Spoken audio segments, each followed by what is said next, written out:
Maul was quiet, as she stared at the screen showing the picture of her children in gradually increasing confusion, as her mind needed a moment to truly process what Muin had just said to her. About a whole entire minute of silence had passed, before she finally shook off her stupor with a number of blinks. "Move back to Thal's?" she asked, needing to reaffirm that she had understood her son correctly. Although ultimately she was sure enough that she had heard him right, and therefore she made the addition of asking, "Why would I be doing that?" The question came out a bit harsher than she had intended, probably brought on by her surprise and confusion. After all, it wasn't like she harboured any negative feelings towards her home planet, and going back to live out her days there at some point certainly wasn't all too absurd of an idea. However, the prospect of doing so right now, on the other hand. "Well, you've been gone for a long time," Kenta chimed in to support her brother, lifting her long arms cunningly, "and you only left in the first place because you got that position with the community." "Right," Homwa immediately agreed with her sister, and eagerly bobbed her head up and down, making her slightly curly fur fly around in the process. "And since you left that position, we thought that it'd be nice to have you around again, especially with my graduation coming up." Wayne looked like he was agreeing with his sisters on principle. However, Maul couldn't help but notice that he seemed to have trouble looking at her directly. Of course, she was touched that her children wanted to have her around again. How couldn't she be? One of the main reasons she had left Thor's back in the day was because she had such a hard time dealing with an empty cave. But still... "Well, this is all very sudden," she replied, rubbing the back of her claws along the sides of her long face. "I mean, it is not that I do not want to be around you more again as well, but the topic has never come up before. I left Thor's years ago, and this is the first time you so much as hinted missing my direct company, apart from some brief visits. And moving from one planet to another, it is quite a daunting prospect. I have to plan such a thing, and surely not just for a month. Arrangements have to be made, and that is not even mentioning the commitments I still have here on Mars." She looked down for a moment, thinking about James, Nia, Curie and Shida, all of whom would surely be supportive of her decision should she decide to leave, but many of whom would likely still need her around, especially now. "It is probably best if you cancel any preparations you have made for my prolonged stay for the time being," Yord Raphaelite said caringly, with a warm smile on her face and a nod of her head at her eldest. "I will come for Homwa's graduation, and we can celebrate together. Afterwards, I will return to Mars, but we can remain in contact and plan together for my future return to our homeworld. I would also be very delighted to receive calls like this more often during that time. It will be just like having me around again." She chuckled. To her surprise, her children didn't look quite as welcoming to that idea as she had expected. Of course, she understood that it might have been a bit disappointing to them, especially after Kenta had already prepared everything for her. However, surely, they could see that her proposal was anything but unreasonable. Still, the three glanced around at each other with barely concealed doubt and worry on their faces. This time, all gazes finally stuck to Kenta. Maul's eldest took a deep breath, and the look on her face was like she stood in front of a deep abyss with only a rickety bridge to cross it. Clearly, something was taking a lot of willpower out of her here. "As nice as that sounds, Mother, there's something else," she finally said, and her bright fur glistened in the light as she gently moved a hand, first over her heart, and then slowly down to her stomach. "There's another reason that or I specifically, wanted you to be around more, and I'm afraid that it won't work quite so well over a call." Maul sucked in an entire lungful of air as she lifted her hands to her face while her eyes widened as much as they could. "It happened?" she asked, barely letting any of the trapped air out of her chest, while she looked at her daughter in an unconcealed mixture of amazement, horror, and indescribable pride. Kenta nodded. "Voronka and I have been trying for a bit, but we didn't want to tell anyone until it finally happened," she replied, and despite the strange tension from before, still being very much noticeable. Some more genuine bashfulness now crept over her face. Well, it finally did. 6 weeks ago, according to the doctors. But we only caught it now. It was a good thing Maul was sitting down, otherwise she certainly would have had to take a seat now. Even as she sat, she could feel her legs becoming weak. Her arms were also starting to quiver as she looked at her beautiful Kenta, protectively holding a claw over the little life that was now growing within her. Oh, congratulations! It finally burst out of her, after her voice had failed her for many moments after the reveal. Her claws now slightly dug into her face, as she wanted to clench them shut while still holding them up to cover it. Congratulations, congratulations, and 1,000 times congratulations! Oh, Kenta, you cannot believe how happy I am for you. It was hard for her to keep her voice in check, so she wouldn't yell it out into the world. However, the slight quiver that all the happiness pumping through her body brought with it did help a bit. Kenta more or less endured the barrage of praise from her mother, with a very mild smile on her face. But still, even now as she was overwhelmed by happiness, Maul couldn't help but notice the hesitation on her children's faces. Their gazes were distracted. Their smiles slightly faltered. Something was still not right, and it irked the old Raphaelite to no end, even as she just wanted to be happy. Although she was a bit surprised that she even noticed it, despite her current state. Maybe the past months had more of an effect on her than she had anticipated. Now you probably see why we like you to come back right away, Kenta then suddenly spoke up, her voice not quite carrying the same emotions as her face while she spoke. I would like for the little one to know their grandmother personally, and not just through a screen.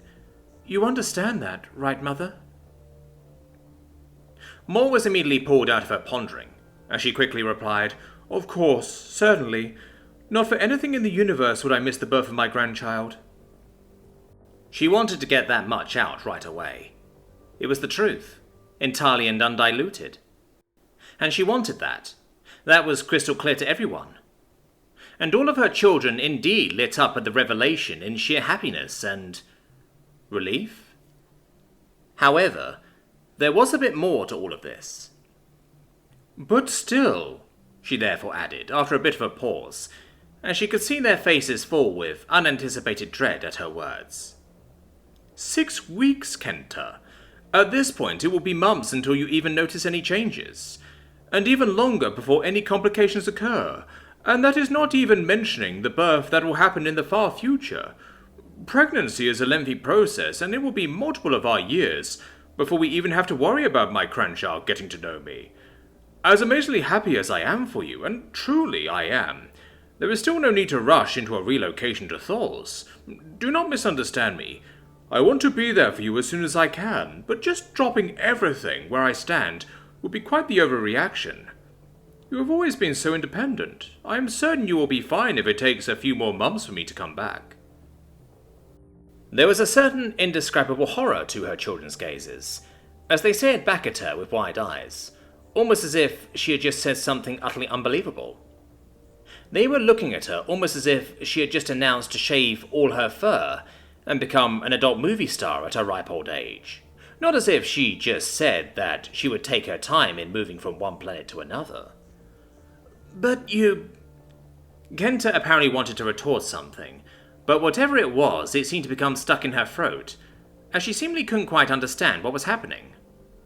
All the bashfulness from earlier had disappeared from her face, and was now replaced by sheer disbelief. Mother, you still want to stay? Muin chimed in, sounding just as surprised about it as his sister, even if he didn't quite fall into the same abject horror that her eldest seemed to have. Well, not forever, of course, Maul quickly replied and shook her head, trying to alleviate some of her children's worries. Like I said, nothing could keep me away after what I just heard. It will only take a little bit. I still have things I need to do around here. People that I care for and that I would like to have some time to prepare for my eventual departure. I assure you, the time will pass before you even know it. But Mother, Muin began to say. However, he was interrupted by a snivelling inhale that made everyone shoot around immediately. their eyes eventually coming to a halt on Homwa.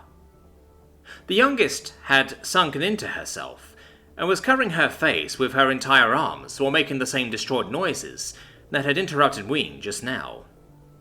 It seemed that, while Kenta was terrified of what she heard her mother say, and Ween was struggling to understand, the youngest had instead entirely broken down. "Please, Mama, you gotta come home," she said into her arms, without removing them to see. "You gotta, She seemingly couldn't bring herself to finish the sentence.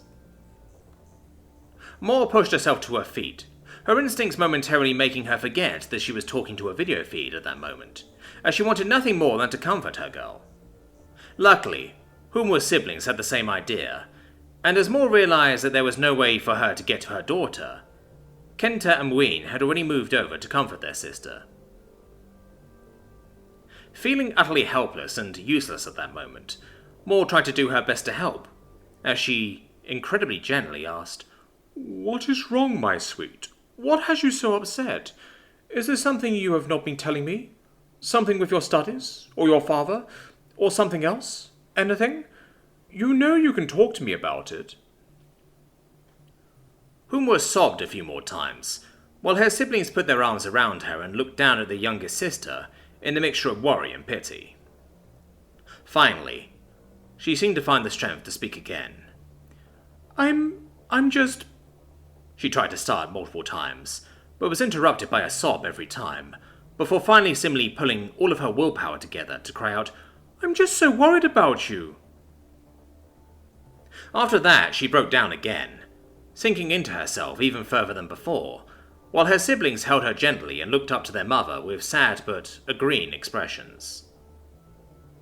Maul stared on, just as helpless as before, but also even more confused. "Worried about me?" she asked, not understanding what could have brought on such a reaction from her children. "Oh, my sweets, but why?" Homwa was obviously in no condition to speak, and so Maul's other two children looked at each other to determine who would answer. It seemed that Ween overcame himself first. "Mother, you can't pretend like you don't know," he said urgently, and now finally looked at her without his gaze seeming to want to flee from her. "Humanity has closed their borders ages ago. They flew an attack against Osnajar. Their ambassador is openly in conflict with half of the community, and as if all that hasn't been enough, there's something happening now. Ever since they collaborated, something is happening on those death worlds, Earth and Dunama both, and whatever it is getting louder. They are both so isolated that it is difficult to know anything for sure, but even through that isolation, whispers have been getting out, and they aren't saying anything good, and it's not just them either. Rumors are getting louder that parts of the community are getting fed up with humanity's actions. Sooner or later, something big is going to happen, and it won't be something pleasant. You probably know that better than we do, and we would prefer it if you weren't caught in the middle of it all."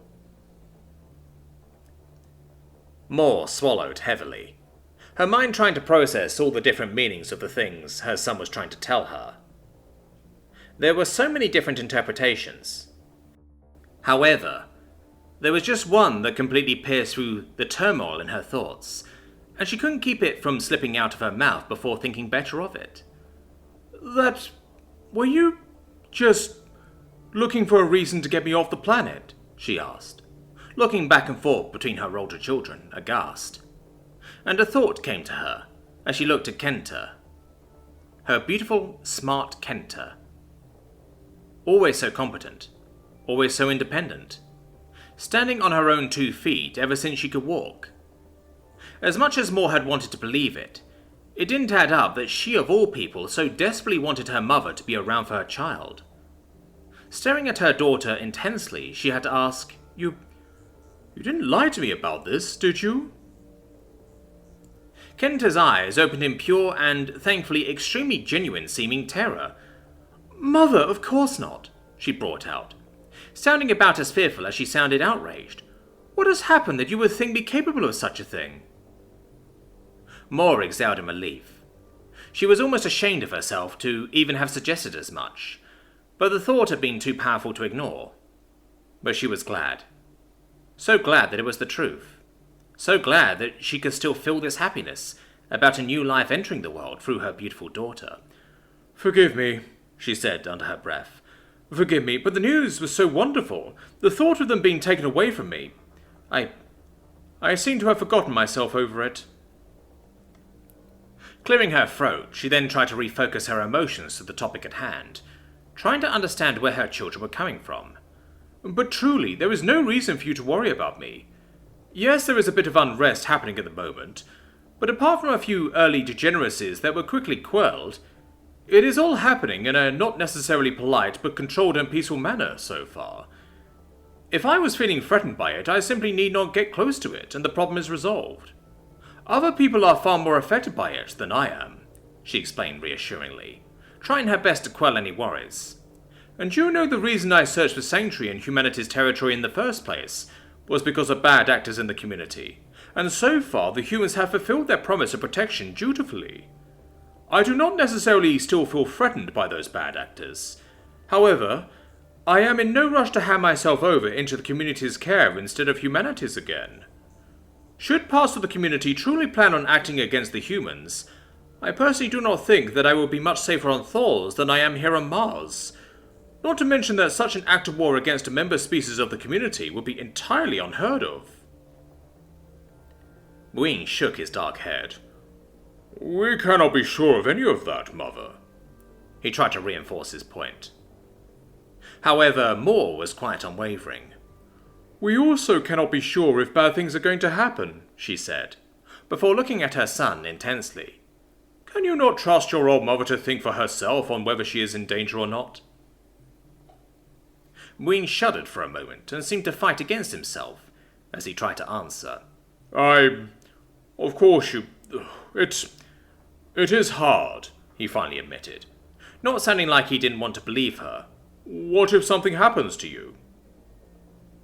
Maul exhaled slowly. "Something could happen to me at any point at any time," she returned in a bit of a meek tone. "I have learned that much by now. Right now, I do not wish to abandon those who might still need me, based on nothing more than something vaguely bad that might happen at an undefined point in time. Right now, I can hardly imagine feeling safer anywhere else than I do right here, so please, do not worry about that." Wing didn't seem entirely convinced, but apparently couldn't really think of anything he could say to that, obviously not wishing too much to infringe on his mother's wishes. However, Kenta, on the other hand, seemed to be getting her second wind at Maul's words. "But it's not just that," she burst out, so suddenly that her siblings flinched in shock at her loud voice. "It's so much more than that. I mean, just look at you." She obviously gestured towards the picture of her mother that was projected on the screen in front of her. And although she did not know where this outburst came from, Maul did as she was told and looked down at herself. She did probably look a bit different than most of her children were used to, with her neater fur that in places had small trinkets or decorations braided into it, and the long knitted blanket she covered most of herself with. But she couldn't really see why that caused such a reaction. "Mother, I don't think it is good for you," Kenta then said, her voice calming a bit again and taking on a more conversational tone than yelling. "Being around the humans so much, I mean. The things they do, the things they say, it's not natural." Maul paused at the words of her daughter, as they echoed through her mind over and over. Not just how she said it, but also Maul's own words from the past. Once upon a time, the very same phrase had been no stranger to her, and she could still hear her own voice say it with such confidence in her mind. That and many other things she was not particularly proud of. Passively, she had of course already found herself disagreeing with that stance for quite a while. She would hardly be here, doing what she did and spending time with the people she spent time with, if that hadn't been the case. However, for the first time, she now herself felt the need to actively resist the notion that she was presented with now, and had held for such a long time. In all honesty, it was less her trying to argue a point, and more of a realization for her that needed to be given voice. "And what is, if you think about it?" she asked, and Kenta seemed to flinch at her words. In fact, they seemed to almost entirely take the wind out of her agitated sails.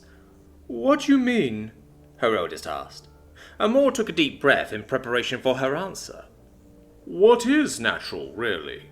She repeated her question, almost thoughtfully herself, truly pondering it for the first time. The word had, ironically, always come so naturally to her, yet she had never thought about what it meant. Is it natural that we are talking on different planets, many light years away, as if we were standing right in front of each other? Is it natural that we are even debating moving from one planet to another? Is it natural that we are sitting in houses made of wood, stone and steel, instead of caves in the earth? As her points got more personal, she looked at her children specifically. Is it natural that you left the herd to live with one specific mate for the rest of your life?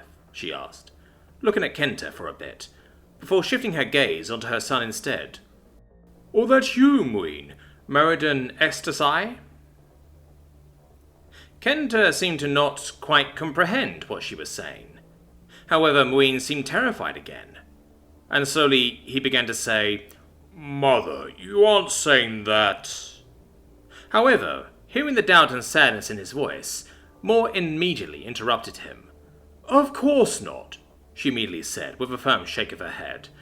I know I was a bit of a hag at first, but I wish you and Zera B nothing but happiness. You would not catch me dead saying anything bad about your marriage. She then huffed some air out, to regain a more diplomatic tone. But either it is all natural or none of it is, and we do not have a problem with any of it, she said, almost resigned. The same concept could be stretched so much further. Ultimately, can there really be anything unnatural?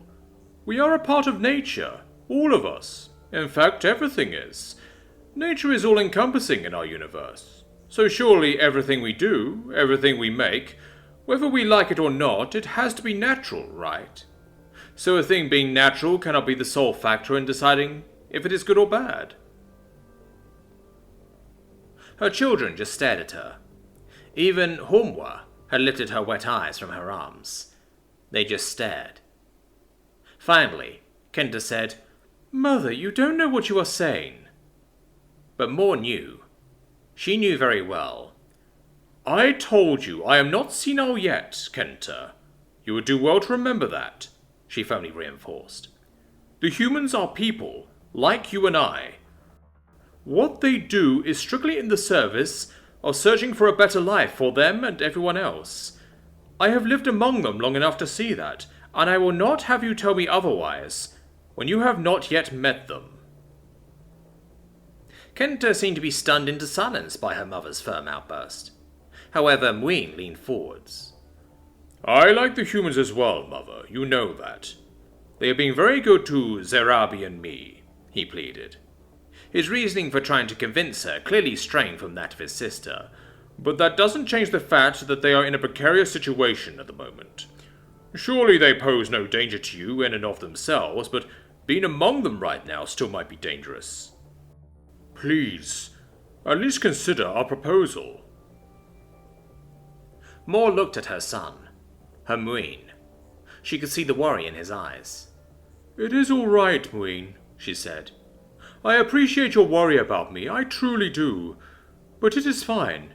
If I were to be in danger by being here, I am sure the humans would be the first to let me know as much. And I will not stay forever, I just need a bit more time.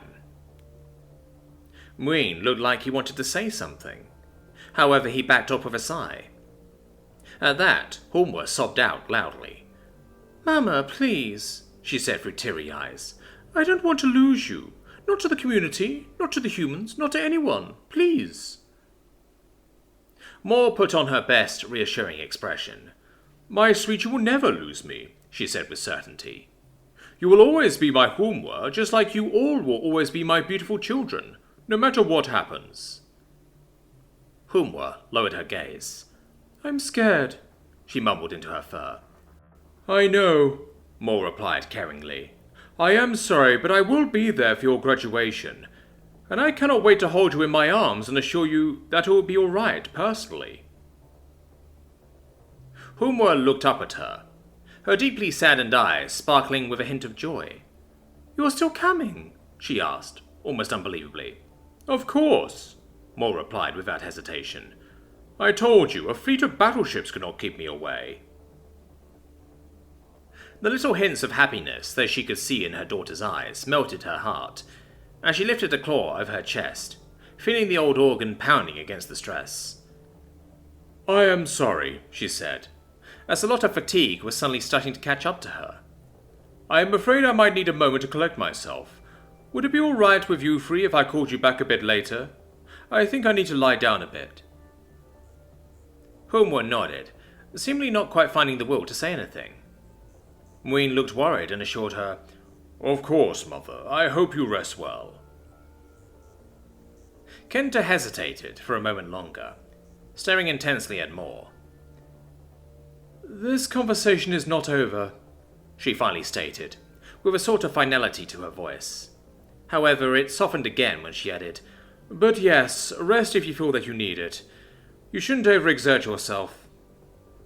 I love all of you, Maul said so genuinely that hopefully not an ounce of doubt at that could ever come into existence. With an assured chorus of, We love you too, the call ended. Almost as soon as the call had ended, Maul slumped back into her seat. Covering her face with both her arms, she began to weep. Her poor dear children. It had been so hard on all of them. Glancing up at her screen again, she felt the immense need to call somebody. But who? Her children would need room to digest things. Any of their fathers would be unlikely to be of more help. Many of her older friends were probably not in comm range right now, not to mention that she had not spoken to them in ages. And James, Sheeda, Nia, and all the other humans were locked away on a military base on Earth, dealing with their own problems. Was she really so alone here? No. She just felt like it right now. Still, the feeling hurt. She wondered about calling Curie. The cyborg wasn't the best conversation partner, usually, and Maul also didn't think that it would be fair to unload such feelings onto them. They had more than their fair share of their own problems to deal with. Although that resolve didn't exactly last her all too long, she simply needed someone to talk to, someone she hoped would understand. And although it was strange to admit it, this one time, she felt like Curie might have been just the right person to understand. In the meantime, one planet over, James had been called into a conference on relatively short notice, and now also stared at the screen right in front of him, looking at the face of a blonde, blue-eyed young man that was being presented to him. The human intelligence had of course not been sitting on their hands during the last weeks, as everything unfolded and he was forced to hide away, and now they were willing to share some of their results with him. Who exactly am I looking at? He asked hesitantly, feeling like he had seen that face before, but not exactly being able to put a name to it. It was like an itch in the back of his mind, but he simply couldn't scratch it, although he felt like it was important. Alexander Page. A reply finally came over the anonymous line, the voice of whoever was talking to him being distorted into little more than mechanical garble. James had warned them that the measure would be useless. However, his concerns had been noted and disregarded. Don't you recognize him? Images flashed through James's mind, bringing him back to a time he would rather not remember. Standing next to the High Matriarch. An unexpected call, much like this one. The excited face and babbling of a young man. That young man. Clearing his throat and rubbing his eyes for a moment, James answered, Yes, I remember now. Then, staring at the screen with a bit of a scrutinizing gaze, he added, So, he's been the one to orchestrate all this? It was somewhat hard to believe. The guy was even younger than James, and he really didn't have the face of someone conniving enough to put something like the ongoing protests into motion. Then again, looks could be deceiving, and James took special note of the necklace hanging around Alexander's neck, displaying the symbol of the Church of the Fell Saviour quite proudly. We assume so. Another, non-distorted voice chimed in. Veselon was a familiar factor to James, and also the very reason that he expected the voice changer of his other contact to be entirely useless, as the AI most likely saw right through it, like she had done once before already. After thorough investigation, this appears to be the person leading the second diplomatic delegation that arrived on Dunama shortly after yourself. Officially, he has left Earth some months ago, shortly after your rescue, and has not had an official location since then. However, after pulling some threads, it seems that he had made himself at home on the GCS for a while, before moving to Dunama from there. After that, it seems that he returned to the human territories, although his current location is unknown. The distorted voice added onto the AI's explanation. James rubbed his jaw as he listened to it all. He must be damn good at hiding if reason can't find him, he mumbled thoughtlessly, as he studied Alexander's face, trying to find a hint as to what was going on in that head of his. Why was he doing all of this? Or more precisely, why now, and why exactly this way? We are assuming that he has powerful help. The distorted voice of the Agent of Reason, the UHSDS main intelligence agency, came out once more, seemingly trying to defend his organization's pride. If he was on the GCS, I would imagine so, James replied, remembering the young man's eagerness to work with the Leader Supreme herself on her wild plans that she had for James back then. Maybe he had been a lot more serious than James ever could have anticipated. If he leaked the information, does that mean they also know everything? Reason paused for a moment. We cannot confirm it for certain, but it would likely be best to assume so, they finally answered. James nodded, even though no one could see it. He had expected as much. And it's not just the High Matriarch, Veselon now added, and brought up some surveillance videos of a group of humans moving through the streets of Dunama. Although he was quite careful to hide it, we have no doubts at this point that Kwa Frem has met with this Alexander individual during his stay here on Dunama. And although we currently cannot even guess at everything they may have been discussing, the fact that Kwa Frem has not divulged his information to you, despite your current alliance, doesn't exactly spell out any good intentions on his part. James sighed and nodded again. That was disappointing, but not really unexpected either. It wasn't like Kwa Frem had ever seemed all too enthused about working with the humans. It was more that he didn't really have a choice after Veselon had revealed herself. It would be ill-advised to act against him, as long as we don't have any solid proof, Reason chimed in once more. But Veselon has already agreed on keeping a closer eye on her competitor for us. Right, James said, and his face began to scrunch up. And what do you want me to do? Nothing for now, the distorted voice replied in no uncertain terms. Your safety is still our top concern. Leave this to the experts. Instead, you should prepare your answer to all the allegations and the future course you want your campaign to take. You still have an election to win, after all. Despite the distortion, the voice sounded almost smug before they exited the call. Great. What had even been the point in telling him all this, if he wasn't allowed to do anything with the information? Was this what it felt like to be kept in the loop just because? How are you feeling about all this? He then asked of Veselon, now that he was seemingly alone with her. It is your identity that has been compromised, after all. Veselon was quiet for a moment. Then she replied firmly. I was ready for this from the moment I began to reveal myself to you. I slaved away at this existence for too long, to now regret ending that vicious cycle. The only thing I truly wish for is that no innocents come to harm because of me, including you. James nodded, one last time. I'm not all that innocent, he mumbled, his eyes once again becoming affixed to the symbol around Alexander's neck.